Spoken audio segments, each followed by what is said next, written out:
BlackBerry's Q5 is the first mid-priced phone from the company using the new BB10 operating system. It's a return to what's become the company's core market, affordable, rugged, and with a keyboard. Indeed, anyone familiar with BlackBerry's usual work will probably be impressed with the Q5 initially. Build quality is clearly much improved, at least in the test units that journalists have received so far, and the device, even though it's all plastic, is a decent size that still isn't too big.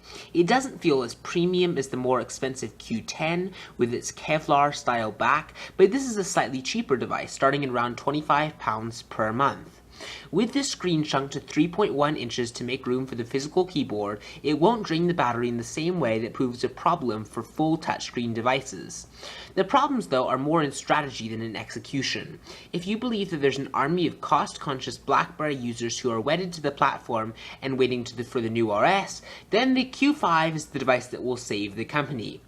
If you are a believer, alternatively, that most BlackBerry users are either business people who have already moved on, or for who cost isn't the overriding issue, then the Q5 seems to rather miss the point.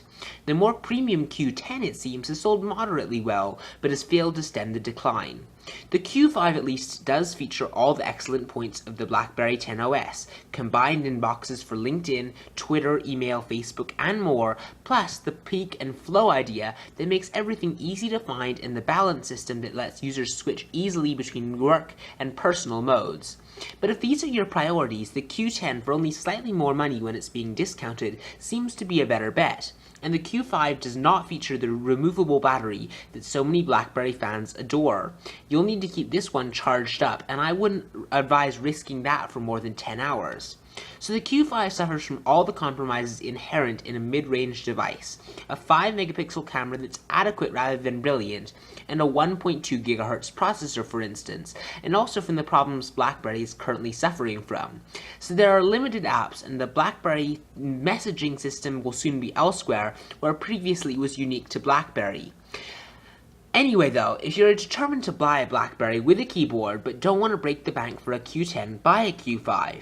But if you're simply after a phone for a reasonable price, hunt around and you can easily find a Samsung Galaxy S3 or an iPhone 4S that for prices that aren't too dissimilar. Let me know what you think of the Q5 from BlackBerry in the comments below, and thanks for watching this brief review of the device. See you next time.